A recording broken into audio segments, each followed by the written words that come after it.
So what's going on, guys? Today I'm going to show you how to get the Thunder Helm, which I know I showed you guys how to get the rubber armor, which is lightning proof when worn as a set. However, the Thunder Helm is lightning proof as a standalone, so you have the ability to have better armor and bottoms and can easily just switch on the helm in a storm, as where it's a bother to equip the entire set every time a storm appears. With that being said, the Thunder Helm is the Gerudo's precious heirloom passed down through the Gerudo. It looks really badass, but with all of that being said, let's get into how you get the helm. So when you first speak to the Gerudo princess after having completed the Divine Beast, you'll notice that the thing is actually kind of like on a pedestal there, and you'll then be told quite sarcastically that you have to solve all of the town's problems if you wish for them to lend it to you. So they don't even tell you you'd be able to keep it at first, since they don't expect you to solve all of their problems. And like I said, they're kind of telling you to solve all their problems quite sarcastically, but they clearly don't know Link, Supreme Pot Smasher. And so here we are going to literally do all of the side quests necessary to solve all of the Gerudo's problems, which my girlfriend has told me is probably impossible if we're talking about women. But with that, let's get into it. Starting things off, you're gonna go down the stairs straight in front of Princess Riju's throne. From there on, you need to go down and towards the vendors on the left side until you find the jewelry shop. When you get there, you'll see a woman named Isha standing outside with a chat bubble over her head with a little red exclamation mark inside it, and that's how you know you found the right girl. When you talk to her, she mentions the usual point about the Divine Beast being calmed and so on. As you continue speaking with her then, she'll ask you why something like this could happen to her. With further prompting, you ask her what's wrong, and she says that she's expecting a huge rush of customers, but she has run out of flint and she needs 10 pieces, which starts the side quest called Tools of the Trade. If you already have enough flint, then you just have to speak to her again and give her the flint. She is so incredibly thankful and in your debt that she offers to make you a jeweled accessory. When you click on one of the options, she explains what it does and gives you the option to pick another if you don't want the one you've selected. After she makes you the finished circlet, the side quest is complete. For the next quest, you need to make sure it is daytime when you're searching for the next quest. You need to go to the alleyway by the bar and go to the side that has the dead end. I really don't know how to explain this, but when you get there, you should see a little girl named Dahlia. Talk to her and she's gonna tell you that she wants to plant an orchard, but she can't because there's just too much litter. Once you finish your conversation with her, the side quest named the Mystery Polluter will then activate. Now you're going to have to go straight down the alley behind you and go into the back left corner and climb up the wall. When you get to the top, you'll find a woman named Caliban sitting there and eating hydro melons and throwing their rinds into the water. You need to speak to her and we'll ask you what you're doing and why you're trying to change her lifestyle. Then she has a change of heart and tells you that in order to get her to stop throwing rinds into the water, you need to bring her 10 wild berries that only come from the snowy areas of the Gerudo Highlands. In order to get there, you need to travel with the Akvaquote Shrine and take a right onto the bridge right in front of you. And as soon as you get to the stairs, jump off and glide to the right. It's a hard right as shown in the video right over here until you get over to the bridge. Then follow the bridges until you get to the Rito stable. So make sure you're following the video here to find the berries. Once you actually get here, you need to switch your rune to the camera and open it.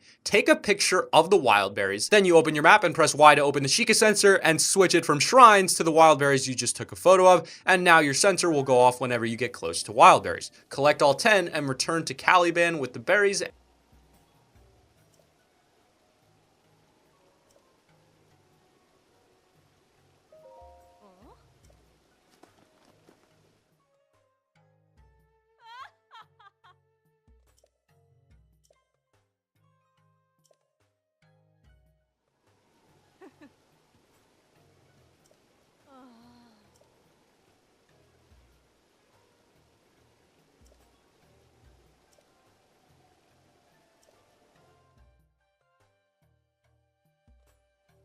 And she will leave. The quest will then tell you to check in with Dahlia, and she'll tell you about Caliban helping her clean up the litter and giving her a hydromelon, which she then offers to share with you, as well as a wildberry.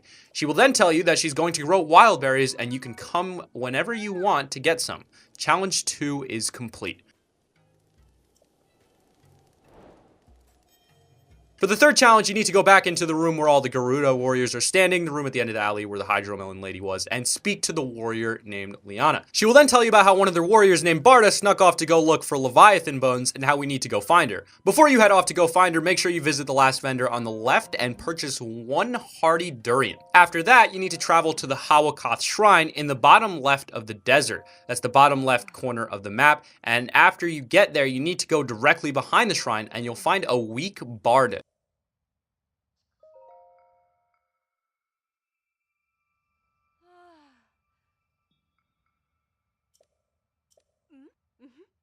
She almost looks like she's gonna die, and she talks about how she isn't going to make it and how she wants to eat a hearty durian one last time. Then you offer her yours, and she tells you that she wouldn't have ventured off without proper gear. After you tell her that her boss was mad, she murmurs about how much trouble she's in and leaves. After that, you need to go back to Gerudo Town and speak with Liana again, and she rewards you with 100 rupees, which then completes the third mission.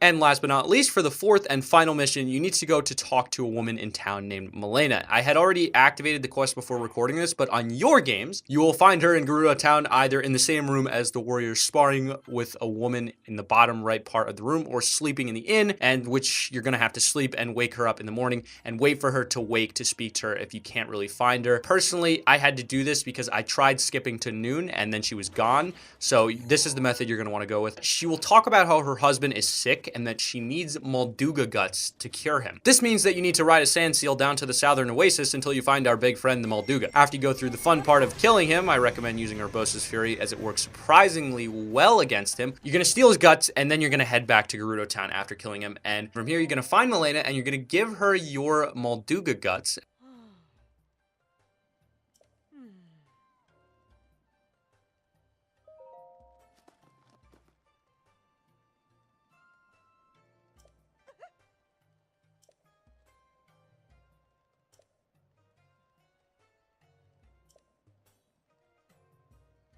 And she will reward you with 300 rupees. And that is challenge 4 complete. I honestly wonder how she has a husband if Vo aren't allowed in Gerudo Town. Maybe they have a beach house nearby or something. I don't really know. Now you should be able to go back and speak to Princess Riju. And there you have it, the Thunder Helm. I hope this has helped you guys out. Don't forget to leave a like and have a great rest of your day. And as always, stay fantastic.